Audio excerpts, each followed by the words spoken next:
democracy is on a decline.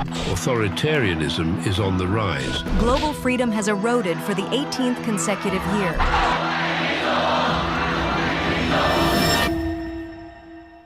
Audrey Tang, what is your greatest hope for democracy across the globe? That people see democracy as a social technology, something that people can construct together, that they can improve in the here and now. We can code up political systems.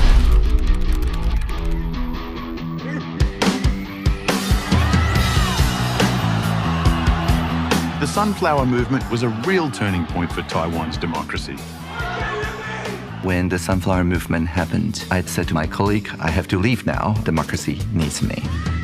I brought a very long cable for internet connection. I live streamed through Twitter. Everybody saw it is possible for democracy to evolve, to come up with novel policies simply by asking the people, what should we do together?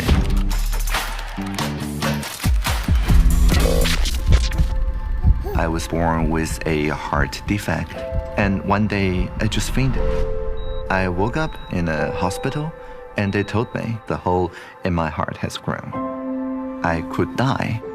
This awareness that everything can be reset tomorrow reminds me of Taiwanese democracy. We can't lose our democracy just with a couple missiles.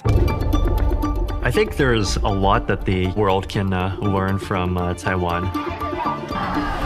The US is running on a 250-year-old operating system. There is a strong desire to move beyond this and properly rethink from first principles. What would democracy in the 21st century actually look like? We can make the government more open to the public. It'll be easier for people to access the data, to analyze it, transparency. Audrey has created the opportunity to make Taiwan the most exciting constitutional democracy in the world. I think it's a very critical moment. China really wants to invade Taiwan. 祖国统一是历史必然. You're sitting on a place that is the flashpoint if there's going to be World War III. And yet there's calm in the eye of the hurricane.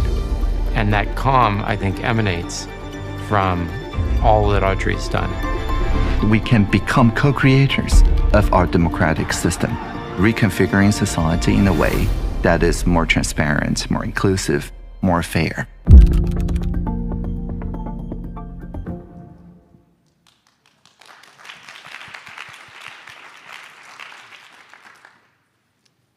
Welcome, everybody. I'm Jonas Parello-Plesner, Executive Director of the Alliance of Democracies Foundation, to this fireside chat with Audrey Tang. I'm actually looking at Wendy. We could need a little fireplace here because it's a bit, I find it as a European, you keep it a bit chilly with all the air condition. So I was looking, when is it coming up, our little, but we will keep the conversation warm and cozy, that we promise you. Personally, it's really a delight to be here with you, Audrey, again. We've been in different settings, in discussion. I've actually also written this book recently, The Battle for Taiwan, and which, as you also saw in the introductory video, that Taiwan is really also a possible military flashpoint. But and one of those chapters I had was interviews when you were a digital minister about the digital resilience of Taiwan. And that's also where I want us to start. Just very shortly ago, the Freedom on the Net came out with their yearly assessment, which put Taiwan as number 7th globally, or among the countries that are ranked, 72 countries in that assessment, and number 1 in Asia. And you can think this sounds a little bit strange, because at the same time you know that Taiwan is under massive pressure, massive also cyber attacks from the People's Republic of China, and you would think, how can that be? Wouldn't the natural attitude be to close off more, close your society off more, because you're under attack, including digitally? And that's been a large part of your story as well, both as the first digital minister, also as a hacker whiz kid before that, and you still are, and now also a fellow with the Project Liberty, US-based Project Liberty here as well, that we might get to speak about. So many interesting things to unpack. But as in the video, your own personal story is very linked to the story of Taiwan and Taiwan's digital resilience. So I wanted you to take all of us here in the audience sort of through that. Well, thank you, and really honored to be here. Yeah, as you saw in the video in 2014, the Taiwanese people went through a kind of peak experience with the Sunflower Movement. The background was that the trade deal with Beijing was being fast-tracked by our parliament, but the trust level in our democratic institutions in the administration at the time was at a 9%, which is not particularly high, which means that whatever the administration does, like 91% of people automatically reject it. And we saw around that time in the Arab Spring and other uses of social media, although it is very easy to manufacture counterpower to exhibit outrage and so on, collective action on social media, it is actually a broadcast media. It is difficult to broadly listen on social media and agree on something. On the other hand, when people occupied the parliament and we helped to make sure that they have high-speed internet connection, what we needed is not just protesting, because protesting is against something, against a trade deal, but rather we call ourselves demonstrators. Demonstrators are builders of alternative envisioning of what is possible.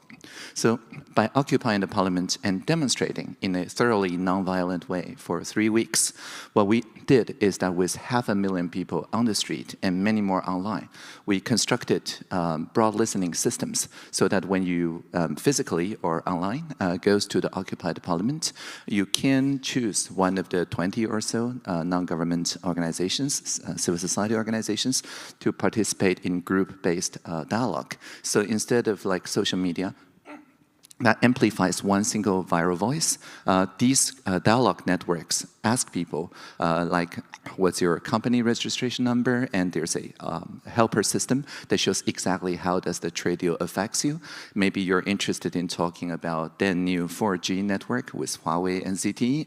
Maybe you're interested in labor rights and so on. But whichever group you went to, it actually converges over time. So every day, you can see a readout of what was broadly agreed on the previous day. And so people go into details, more details, and after 3 weeks, we did converge on a set of very coherent demands that the Speaker of the House at the time, Wang Jinping, simply said, okay, I agree. And so that was one of the very few Occupy movement that did not diverge, but rather converge. And so because 500,000 people had this peak experience of broad listening together, right after that, in the mayoral election, many mayors, including our current president, William Lai, run for the mayorship with open government, citizen participation, radical transparency as their platform. And anyone who did that got elected, sometimes surprising to themselves, and anyone, regardless of party, who did not campaign on such a platform did not get elected. And so the kind of political overtone window really shifted by the end of 2014. And so the cabinet at the time, after some reshuffling, decided to work with the occupiers, with us, the civic technologists. So we became reverse mentors, people younger than 35, to advise the cabinet in the art of broad listening, of civic participation. And so we use some of the same tools because people don't want the parliament be occupied again just because we have a kind of polarizing environment. People don't want this polarizing environment to again result in this kind of direct action.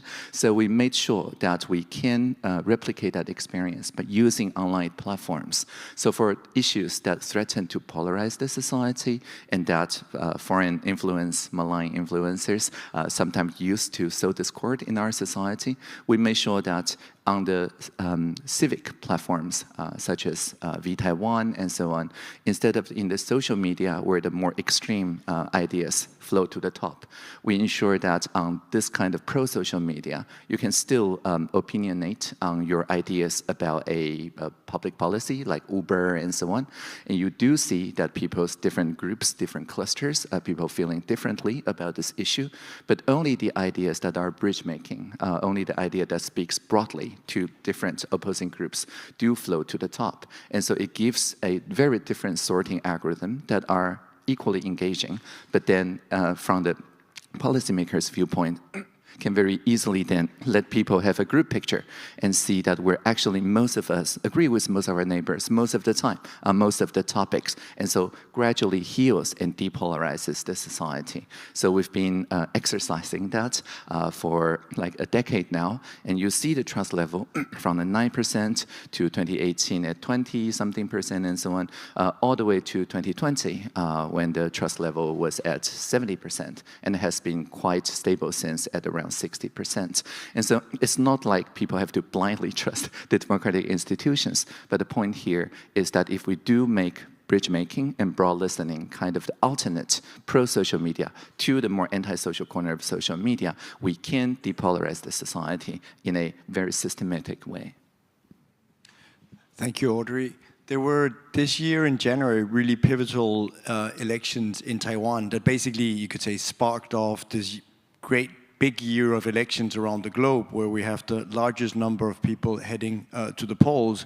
One of the discussions we have around that is, of course, doing that in a digital democracy. How is it impacted by different versions of disinformation, misinformation that we've also talked about today, but of course also combined with the advent of artificial intelligence.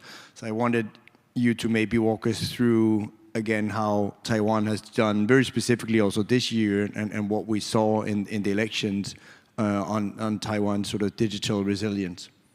Yeah, so in terms of this kind of what we call FIMI, foreign information manipulation and influence, interference.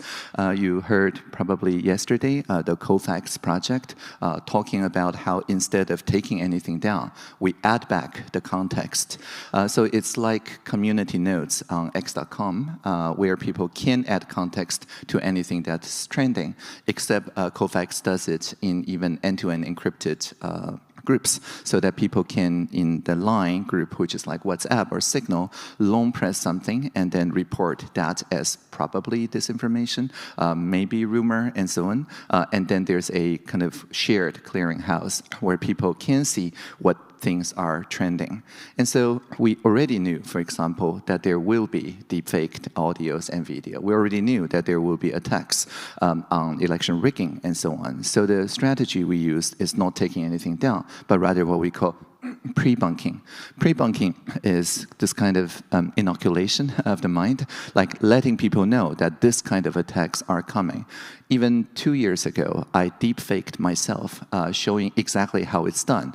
2 years ago, it cannot be done in real time. You have to actually wait for like 10 minutes in order to synthesize a audio or a video of a public figure. But I already made it very clear at the time that this is coming. And so instead of saying that because of the content, like the video or the audio, it looks like something true, it is true, actually don't believe anything that on the content layer. Instead, look at the author, look at where it's coming from. For example, in Taiwan, we have this telephone number called 111. And if you get a SMS from 111, then you know it came from the government. And there's various other shortcodes that says that it's from a bank or things like that. So instead of having to tell from the content, which is almost impossible nowadays, you can now shift to tell from the source.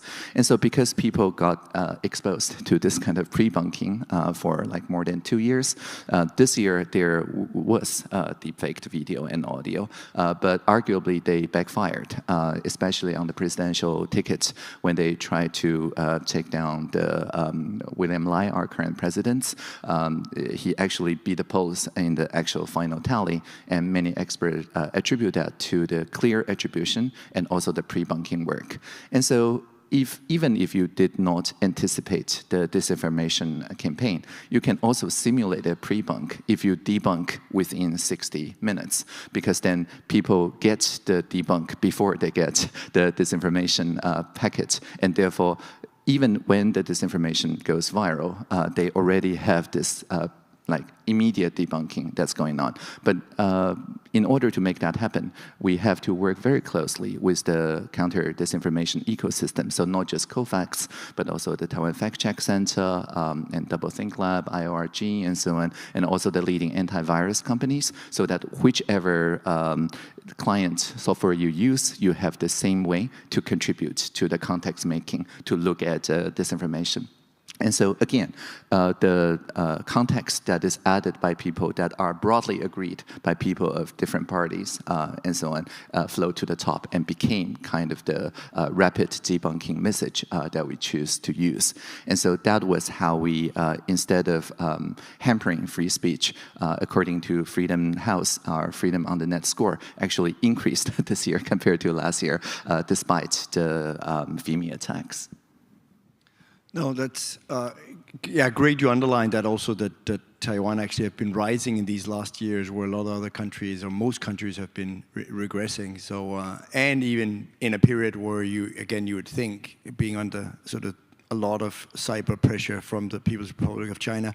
One of the things I noted during the elections was this new phenomenon of fake people with fake news, that you didn't just have, you had in previous elections a lot of text that might be wrong and could also increasingly by the social media companies be checked and sort of be labeled, but you also saw increasingly then newsreaders that were like reading aloud some of these texts, which were basically AI-generated characters. So it raises, I think, a specific issue, but also a broader question about artificial intelligence, and can we still even trust anything we see? I think we had a lady asking a question in a previous session where she said, and now I paraphrase or maybe wrongly, I've kind of dropped out of everything, including elections, and you don't really know what's up and down any longer. So what's your thought also, because you're also a big technologist that really know how these things work. How worried are you overall on artificial intelligence and what it will do to our democratic societies? Yeah, I mean, it is not just in elections, but also in non-election times. There's deep-faked celebrities selling crypto scams or things like that. It's the advertisement platforms nowadays really need a very different default. Previously, we assume it's a human until you see like 6 fingers or something. But now you have to assume that everything is a bot, unless there's some way to prove that it is a person. And this is an insight that is the result of a broad listening exercise. Earlier this year in Taiwan, we assembled what's called an alignment assembly, which is a way to ask people in the face of those deepfakes and so on, what duties, what responsibilities should the social media platforms play in Taiwan? And also, like, because everybody in Taiwan doesn't want government overreach, so how to ensure that this actually protects free speech instead of giving the government any way to censor speech and so on. So the way it works is that we use the same 111 official number to send SMS to 200,000 random SMS numbers in Taiwan. So everybody has a roughly equal chance to get the invitation. And we ask, again, a simple question: how do you feel about the deepfakes online? And if they're willing, they can dedicate their time, almost an entire day, to an online citizens assembly. And we chose, out of all the volunteers, randomly 450 people through stratified random sampling, so that we know these people are a kind of microcosm of Taiwanese society in terms of age, occupation, where they live, so on and so forth. And so then they met online in groups of 10 people, so 45 different rooms simultaneously. And working with Stanford, these rooms are auto-facilitating. So instead of a human moderator, it is an AI in those rooms, constantly taking the transcript, making sure that people have the kind of straw polls in order to move on from topic to topic, like a constant group picture of what people are disagreeing on and what are the agreements among the people who disagree. And something that a human facilitator, very difficult to do, is to have language models in real time analyze the 45 different rooms to find the kind of piecemeal piece of the puzzle, and then put them together into like large narratives that we know that are bridging across those 45 rooms, and then read them out back at the plenary. So for example, there's this coherent statement that says any social media platform that runs advertisements, if it shows like Audrey, then they need to secure the digital signature of Audrey. And if the platforms did not do that, and if the platform reaches more than 5% of population in Taiwan, and somebody get conned for $1 million, then that platform needs to be liable for that $1 million. Because people say if you fine them, they will just pay the fine. But if they are liable to all the scam damage and so on, they will implement actually the public key signature. And the great thing about this is that it is not content specific. It is not about censoring. It is not about looking at the content. It is just making sure that if somebody says that, you need to have the infrastructure that shows somebody did sign off on it. And so that became law just a few months after the alignment assembly, because the great thing about this kind of deliberative setting is that we can show to all the three parties, none of which have a majority in the parliament, that this is like the will of the people. People did come up with those ideas, and so those were fast-tracked, like the Digital Signature Act. There wasn't even a 1 month cooling period. It was just fast-tracked by our parliament. So I think if we do have this way to continuously poll people, and this polling is a deliberative one, it both depolarizes people, but also allows this kind of regulation to evolve at a speed of technology so that people can expect their democratic process upgrades as fast as their phones or things like that. Thanks, Audrey. I also wanted to touch upon Ukraine and what you can learn on their digital resilience and what we can learn from the war. And I'm sure that Xi Jinping is military-wise studying very much Russia's full-scale invasion and taking his notes for when it comes to his prestige project of incorporating Taiwan into the People's Republic of China. But on the digital side, which is also a question I asked you in the book, The Battle for Taiwan, and it was really, what do you take away on the digital side from the Ukraine war and for Taiwan's digital protection? Yeah, there's a lot of what we call gray zone operations. So for example, a few months ago, the subsea cables that connect the Matsu Island and Taiwan proper, there were two of them, and a fishing vessel and a cargo vessel, both flying the PRC flag, within 1 week, accidentally dropped anchor, accidentally kept moving, accidentally destroy internet. And so they're like, oh, this is an accident, we're sorry. And so the point I'm making is that all these are ways for them to continuously see what the global international community's response will be, what are the kind of responses in Taiwan. And so we learned very early on, and especially during the Kiev situation, that we need to maintain connectivity through a plurality of providers. We cannot just put the egg in one single basket, so not just subsea cables, but also microwave connections, but also satellites. In terms of satellites, we work with both the OneWeb system from the UK, but also SES from Luxembourg, and so on. So the idea is that there's like redundancy in everything. So like if the subsea cables are cut, then the connectivity from the foreign correspondents, international correspondents in Taiwan to the world will be very limited. And so we need to secure that bandwidth so that when the Kiev, the unprovoked attack from Russia to Kiev happened, I stayed up all night in Taipei, just scrolling the Kiev Independent website to see the press coverage. And so I think the idea here is that any domestic communication need to route through the domestic data centers that we worked with, not just Google, which already have a data center region in Taiwan, but also Microsoft and next quarter Amazon, so that whatever video conference tools that people use in Taiwan, as long as both sides are in Taiwan, they don't have to route through international like Japan and back. And so only when all the domestic communications, regardless of which cloud provider, are local, can we reserve the very limited satellite bandwidth to the international correspondents, to the journalists, and so on, so the world learns exactly what is going on. It is just like the Sunflower Movement. When we live stream whatever that's happening in the parliament, it makes sure that people who care about what is happening continue to pay attention and therefore de-escalate the situation.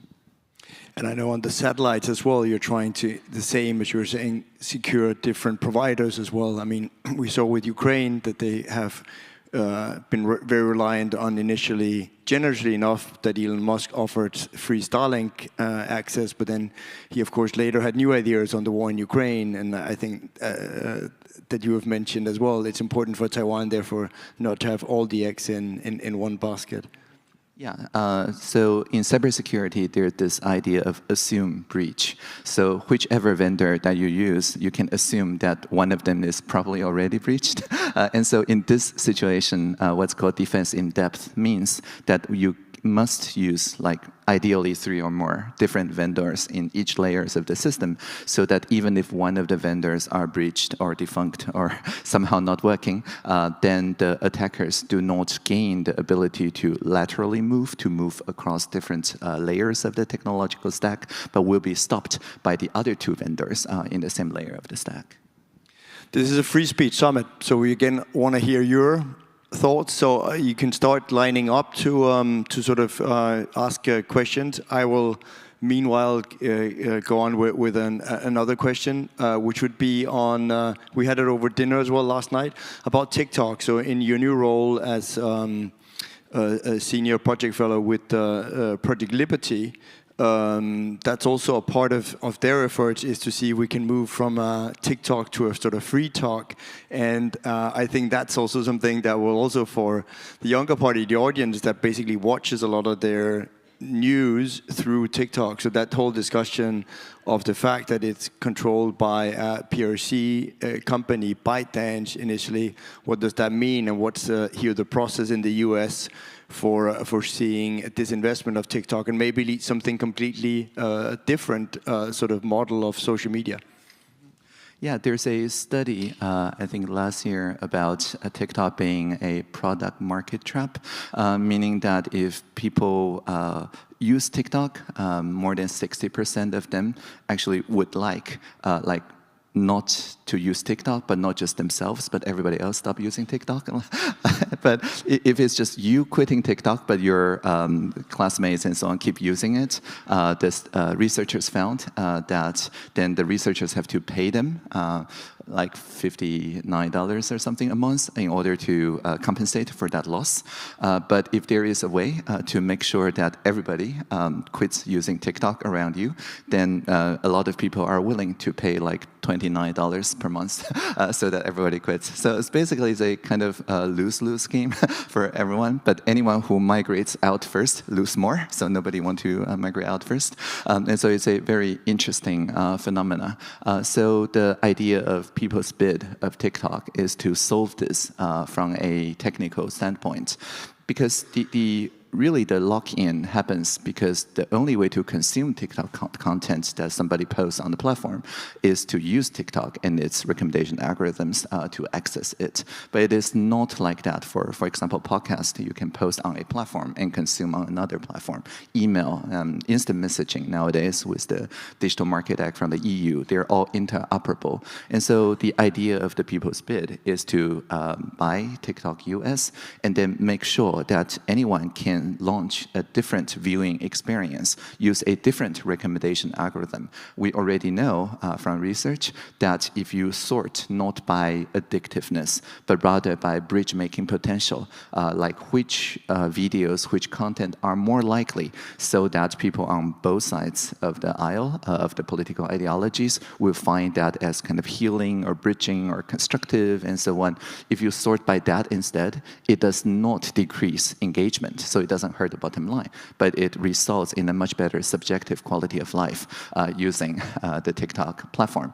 And so the idea of interoperability is that you can then switch out to these different experiences without losing your social graph, without losing the existing social relationships. So that becomes a race to the top. comes to the experience instead of race to the bottom. So that is the people's bid. And if you're interested, feel free to look at people's bid in Project Liberty and also maybe endorse the work.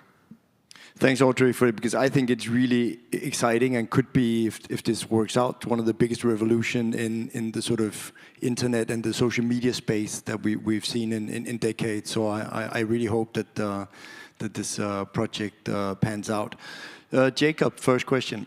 Yeah, thank you so much. This is deeply inspiring. So 1986, 87 is where Taiwan transitions from a quite brutal authoritarian state to what is now a leading democracy. Do you think that recent history of authoritarianism is what makes Taiwanese society and you much more aware of the dangers of censorship than maybe democracies that have been so for a longer time and that maybe take freedoms for granted? Definitely. Thank you for the question. I was born into, indeed, a dictatorship, right? Military law. And the martial law era really showed the Taiwanese people that whatever the excuse the administration uses, at the end of the day, if you do not have the checks and balances, then it just encroaches the personal freedoms. And there's a lot of very good reasons, but at the end of the day, none of these reasons matter. So the Taiwanese people fought very hard to get the freedom of speech and expression and assembly, association, and so on. So every time that we see a new threat, like the foreign information manipulation and interference and so on, like even the governments, the ministries, even contemplating a little bit about censorship or about lockdowns or takedowns or shutdowns and so on, that's immediately met with the people who are 40 years or older that still remember the martial law, saying that, oh, the government is trying to grab power again, and then definitely no, right? So it kind of limits our solution space to that. Only through more open, more inclusive, more transparent, more bridge-making ways can we solve these challenges heads-on. We cannot take the easy route of democratic backsliding because, again, a majority of voters still remember the martial law and definitely did not want to go back there. So I totally agree. Thank you. And a question over here. Hi. Thank you so much. I agree this is such an inspiring talk, and I'm wondering if you can comment on the extent to which you think that maybe some of the algorithms aiming towards social bridging, are those culturally specific? Like I see that, and I'm interested in the research that you've done that suggests that people will migrate to that and that it won't necessarily hurt the bottom line, because certainly in the US with a more sort of like individualistic sort of set of value systems, that seems, you know, challenging to imagine that it will be politically expedient for people to want to embrace that sort of like social bridging, whereas in a place like with Taiwan, where there might be a more sort of like communitarian value system that is sort of historically traced politically. So would that sort of social bridging algorithm actually be politically possible in a place like the US? Yeah, thank you. So the actual working systems of those bridging systems, which, by the way, the research can be found at the website bridging.systems, very convenient, is, as I mentioned, Twitter. And the community nodes, which used to be called Birdwatch when X was called Twitter, is open source. And so all these are available for independent analysis. And the way it works is exactly like the Taiwanese system of V-Taiwan, of the Polish system in 2015. So it looks like this in the initial prototype. Like for the Uber conversation, you will go to the V-Taiwan website. It will ask you like one simple question: how do you feel about the Uber X situation? But before you answer, you are also seeing the clusters of people who are feeling very differently on the very different corners, like people who think it's extractive economy, people who think it's a efficient sharing economy, people who care about the rural areas and the coverage, and so on. So you can click into every cluster to see what brings them together. And then you can also say whether you resonate or not with a fellow citizen's sentiment. And once you do that, it shows another sentiment, shows another sentiment, and so on. So there is no reply button, and there's no energy drain, sink for the trolling to happen, because if there is a reply button, then people just waste time arguing back and forth on the one divisive point. But because there's no reply button, so there's only upvote and downvote, so very quickly you see your avatar moving to the place where people are resonating with your feelings, but you also see that which are the kind of bridge-making statements that brings those different islands closer. So there's a good visualization of that. Now, the community notes on Twitter has also spread now on YouTube, I believe. They also have this kind of community notes. So we do know that it doesn't really matter which culture or which country you're in, as long as there is this kind of k-means clustering identified polarization, it can systematically bring the voices that heals this polarization to the top. What's important is that the algorithm and the data set needs to be open, because otherwise people can say, that this algorithm has a bias, and if it is black box, then it is actually like subtle manipulation, right, of the public square. So which is why, of course, all of these public interest technologies need to be open source. Yeah. Thank you. And a question over here.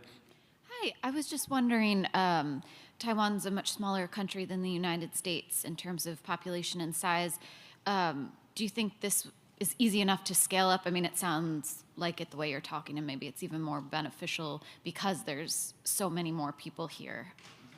Yes, so Taiwan is 23 million people, so comparable to a state, right, in the US. So from what we found, that it's easier usually for a governor, for a state to start such a exercise. Like we work very closely with GovLab, with Beth Novak, who is also Chief Innovation Officer in New Jersey. So New Jersey is a like medium, small-ish size state, so that they can also do this kind of assemblies. Or like in Oregon, I believe there's also a culture of citizens' assemblies. And so if you add technology to it, it can just scale this broad listening. And I believe also the state of California is also now thinking to try this kind of online deliberation to solve some of the parameters on social media use for youth, and so on and so forth. So all these topics are what the British people call wicked problems. Like there is no easy solution from unilateral action, that you have to have a group picture so that people know that what everybody else is thinking, and then take coordinated action. And I do believe that Taiwan with 23 million people showed that it is possible to work on that scale. And so like the individual states in the US is what I expect this action will happen. Yeah. Thank you. And a question over here. Yeah, so the United States has a really big issue right now of both like Chinese and Russian information agencies displaying themselves as American citizens online, or outright funding a lot of our media companies to spread messaging as if they're American citizens, but it's actually foreign funded. And I'm sure there's a similar issue in Taiwan. And my question is, how can we help reduce this, causing polarization and stuff like this due to foreign agencies, while also maximizing freedom of speech for our own citizens? Yeah, that's a great question. So in Taiwan, we have a clear delineation between FIMI, which is foreign interference, and the domestic, like misinformation, disinformation. The reason why to make this distinction is that this part, the domestic part, is handled entirely in the civil society, right, with COFAX, the fact-checking ecosystem, and so on, whereas FIMI should be attributed as quickly as possible. Now, in Taiwan, it's easier to tell because we only have the subsea cables that connects Taiwan to the foreign connections. So like from a technical standpoint, it's much easier to say, oh, it's foreign because it came through the subsea cables. On the other hand, of course, there's VPNs and things like that. And so, again, we're working on ways to basically make sure that when you post something online, like an advertisement, as I mentioned, you can digitally sign it, but without disclosing too much information about yourself. Ideally, you can then prove you're a resident or a citizen of Taiwan without disclosing anything else about you. So this kind of privacy preserving is called selective disclosure. technology is a matter of public infrastructure in Taiwan. So we're investing in this kind of public infrastructure so that people can just prove to the degree that they need.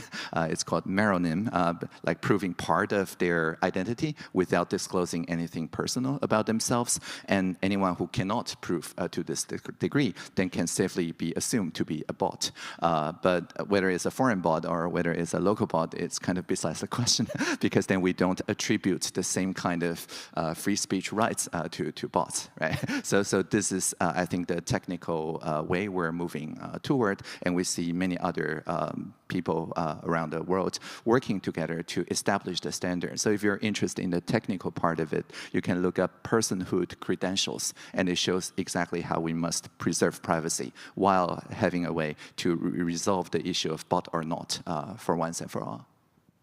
Thank you, Audrey. What I really love about you is that it's not just philosophical talk, but it's also practical, because you know so much on the technical side of things of how to do this. So I think these are really great answers. I also wanted to highlight, which you mentioned in briefing, your radical transparency, which made that when you were digital minister, all your meetings were on the record, so they're all recorded, including with lobbyists and everything that wanted to influence you and as well. And with me as well. Meetings. And I enjoyed it, particularly for the book, because I'd forgotten to press my record button and came out of the interview with like, oh, I missed this one, I have to ask for another talk. And then, of course, you had recorded all of it, so I could get it and not misquote you. But I thought that was such a brilliant example of saying, I want to do something different as minister than the way other people are saying, but this is sort of basically makes it completely open to the public, what I do each and every day. So we're coming this session to a close. I want you all to give a much deserved hand of applause to Audrey Tang, hacker WizKid. Thank you.